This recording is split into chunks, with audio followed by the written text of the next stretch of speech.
Thokozani bogogo nomkhulu igama uVusi Mabunda. Umhlabe uMabunda umuhla kancane umuntu ubheka bonke abamcala egojana lamanzi uVusimuzi ovusa imizi yamanye amadoda. Namhlanje ngizovusa wakho umuzi. Sikhuluma ngokuthi kusuke kwenze njani umuthi uma ungakusebenzeli. Kukhona abantu namhlanje umuntu othi mkhulu mina ngizame yonke inyanga engingahambanga kodwa umuthi awungisebenzeli mina.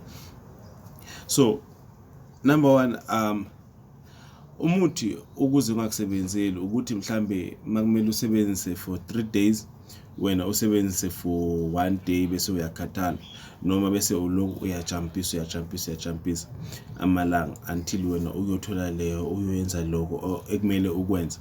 Kwesinye isikhathi uzothola ukuthi wena umuthi ungakusebenzeli, so wathakathwa vele ukuthi njalo noma uthi uyathinta umuthi izinto zakho vele zibhidane kakhulu, umuthi ungakusebenzeli. So okunye ke kwenziwa ukuthi umuthi uma ungakusebenzeli komele ukuthi usebenzise isiwasho. Kokunye uthola ukuthi umuthi awukusebenzeli nje vele, akumelanga usebenzise umuthi wena, akumelanga usebenzise isiwasho, kumele ukhuleke nje kuphela. So izinto ekumele lezo umlaphi umelaphi azibone yena, kumele azibone lezo zinto lezo ngaphambi kokuthi akunikeze umuthi, ngoba umuthi akuyona impendulo yeyinkinga zethu. Kwesinye isikhathi uzothola ukuthi njalo uma uthi usebenzisa umuthi kube nephupho olitholayo, kodwa lephupho olitholayo lelo lingacaciseki kahle. Kwesinye isikhathi uzothola ukuthi njalo wena makumele usebenzise umuthi kufike umuntu akutshele athi awukho umuthi ozokusebenzela. So umuthi uma ungasebenzi uyaphahla if umuthi awukusebenzeli, because njalo mawuzosebenzisa umuthi uzothola ukuthi kukhona idalo ozithintayo ebekungamelanga ngabe uyazithinta ngalowo muthi loyo, bese kuba khona abaphebeza lowo muthi loyo ngoba manje ukugeza kwakho ngomuthi noma ukugquma kwakho ngomuthi noma ukwenzani ngomuthi kusho ukuthi uzovusa abantu abangekho right empilweni yakho, bese impilo yakho iyashabalala leya phambili, noma kukhona emndenini wakho vele ekhaya kini vele umuthi awusetshenziswa. So kubalekile ukuthi umelaphi ayicheke leyo nto leyo ukuthi umuthi wena ukufanele noma awukufanelanga na. So if umuthi akufanelanga kumele akwenzele iwasho, then if nakhona iwasho azisebenzi kumele kucace phela ukuthi njoba umuthi ungasebenzi asiphahleni, ke siceleni, ke siboneni ukuthi uma siphahla kuzolungani na. Kwesinye isikhathi just kudingeka umkhuleko, kodwa manje kukhona izinto ekumele ngabe ziyathintwa. Amakhandlela, umuthi uma ungasebenzi uyakhona ukuthi usebenzise amakhandlela, noma ungasebenzisanga iwasho sebenzisa izibani uzoyenzela ukuthi kulezo izibani lezo kuba khona lezi idalo lezo ozithintayo okhaya, noma ungashunqisanga impepho kodwa manje ukhuleke. Akekho umuntu ozontshela ukuthi mina ekhaya asikhuleki, because ukukhuleka ukuvala amehlo. Ungakhuleka nje uvala amehlo ukhuleke idalwa zakho, ukhuleke uNkulunkulu nje kuphela. So kunengilosi esihamba nazo ezidinga umkhuleko nje kuphela. So uthola ukuthi wena umuthi awukusebenzeli nje vele ngoba kwamele ukuthi ukhuleke, kwamele ukuthi wena usebenzise izibani.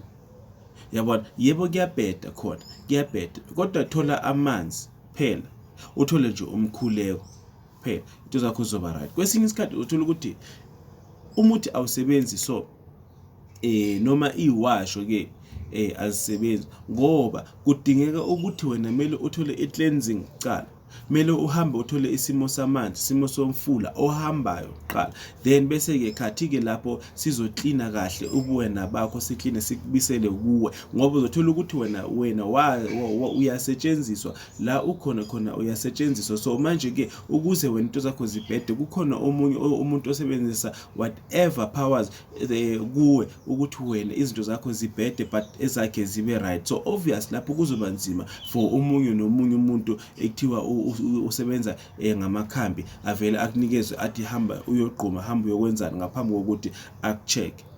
ngoba manje uzothola ukuthi uma sikufaka emanzini thina sikufaka emfuleni ngaphambi kokuthi ugeze, ngaphambi kokuthi usebenzise umuthi, lokho sibuyisa wena siqu sakho, sikuhlanganise nedalwa zakho kuqala, ngoba kukhona usiko esilwenzayo khona lapha emfuleni esenzela ukuthi manje uma wena sowuzongena emanzini ungene kubeni bakulindile bakini, masophuma la uphuma nazo zonke inhlanhla kumele uphume nazo, that khathi ke uzosebenzisa umuthi, ngoba kwesinye isikhathi usebenzisa umuthi kanti vele kusetshenziswa umuthi kakhulu phezu kwakho, uyasetshenziswa lo muthi phezu kwakho kakhulu. Manje wena uma usebenzisa umuthi nawe wenza lo muthi lo osetshenziswa phezu kwakho uqine kakhulu, because wonke umuntu uzothi mina mkhulu umuthi awungisebenzeli mina, kuba umuntu vele oseyinkingeni, kuba umuntu vele impilo yakhe ayibonayo vele ukuthi ayiyi phambili, impilo yakhe imile, impilo yakhe kunokuthi ngabe iya phambili vele ibuyele emuva noma ime nje ngqi, ime nje still.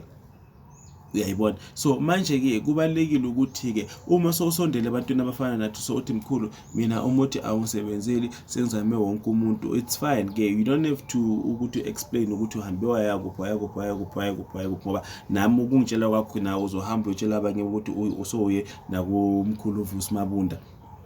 Uyayizwa lento? So manje ke mina ngithi uma umuthi thiwa wena awukusebenzeli, waza ngikufake emanzini bese ngikunikeza umuthi loyo, sibone ukuthi umuthi loyo angeke usebenze na, because mina ngisebenza ngamanzi. So umuthi ngiyawusebenzisa, iwasho ngiyasebenzisa, amanzi azogeza wena ukuthi into zakho zivele ziqaqeke zibe right, then bese khathi usebenzisa umuthi. Kodwa mase sebenzisa umuthi noma iwasho, lapho sesizosebenzisa into ebhekene nalento oyo esifisayo thina, not to say just usebenzisa umuthi just because we want to prove the point ukuthi umuthi uyakusebenzela. So usebenzisa lento esifunayo. If wena ufuna inhlanhla sizokuvulela leyo inhlanhla yakho, if wena ufuna umshado, ufuna umendo, ufuna ukubuyisa indoda, ufuna ukwenzani iniyenzani, nifuna ukubuyisa umfazi, izinto njengalezo nje, into ebhekene nempilo yakho esingathi lento lena wena uyayifisa, ufuna umsebenzi, ufuna impilo nje, ufuna ini, then lokho kuzoqaqeka, sizobhekana nako nje ngqo lokho ukuthi manje sesibhekene nomsebenzi. Ayithi ufuna umsebenzi, sibhekana nomsebenzi. Manje sesibhekana nje nokuthi silungise idalwa zakho, silungise nje umsamo wakho, uhlale nje ube clean. Then lapho ke uzoba right ke. So ngithi mina makube umuthi awukusebenzeli, woza ngikufake emanzini, then sibone ukuthi umuthi uzokwenza njani emva kwaloko ke, ngoba manje if awukusebenzeli umuthi kusho ukuthi kukhona umuthi osetshenziswayo phekwakho. Fana nomuntu othwetshuliwe, wena uthwetshuliwe uphila, ngoba manje kukhona umuntu osebenzisa umuthi phezu kwakho. So manje njalo nama ucala usebenzisa umuthi nawe vele nje ukuthi ngqi nje vele kuhlangane nje kube worse, ngoba nawe usasebenzisa umuthi. It's like uvumelana nabo, even neyiwasho. So amanzi ayogeza yonke lemithi yabo leyo, geze zonke lezi zinto lezi abazisebenzisa phezu kwakho. Then mesiqeda lana ke siyahamba ke khathi ke siyofutha ke, lapho sesifutha kamnandi, sesishaya ibhaveli imnandi. Uyayizwa lento lena, plus ibhaveli lala ekhali imnandi, lilula, lisimple nje, lilula nje, lilula.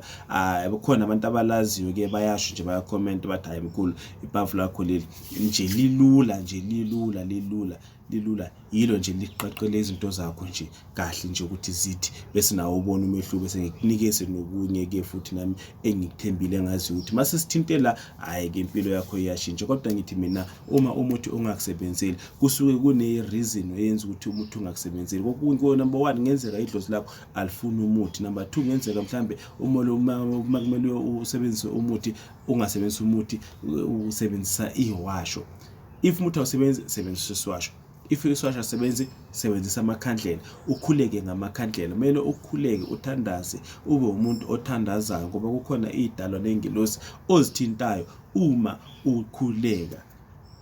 Kwesinye isikhathi uma umuthi ungasebenzi kusho ukuthi kukhona osebenzisayo phezu kwakho already. So uyasebenza umuthi, akwenze ukuthi umuthi ungasebenzi phezu komuntu. So ngoba mabakuthakatha ngawo umuthi, so vele usho ukuthi uyasebenza. Ngoba nanoma uthi mkhulu umuthi awusebenze, cha uyasebenza, ngoba bakuthakathwa ngawo umuthi loyo. So and bese uyosebenza phezu kwakho, ngeke bakuthakathe nje ngento nje engeke isebenze nje kuthiwa isebenza. Nanoma ngathi uswasha sisebenza phezu kwakho, if umuntu khona umuntu uzokuthakatha ngeswasha, uzokuthakatha ngeswasha and siyosebenza vele. So umuthi uyasebenza, iwasho ziyasebenza, umfula uyasebenza, amakhandlela ayasebenza. umkhuleko uyasebenza. Thokozani bogogo nomkhulu. Ngiyabonga kakhulu kulabo abasubscribe. Uma wazi ukuthi usengakasubscribe, cela usubscribe la kuNgoma Yeza TV. Igama lami nguVusi Mabunda. Ngitholakala eGmail ku 084 972 9634 084 972 9634. Nginithanda nonke emakhaya. Thokozani.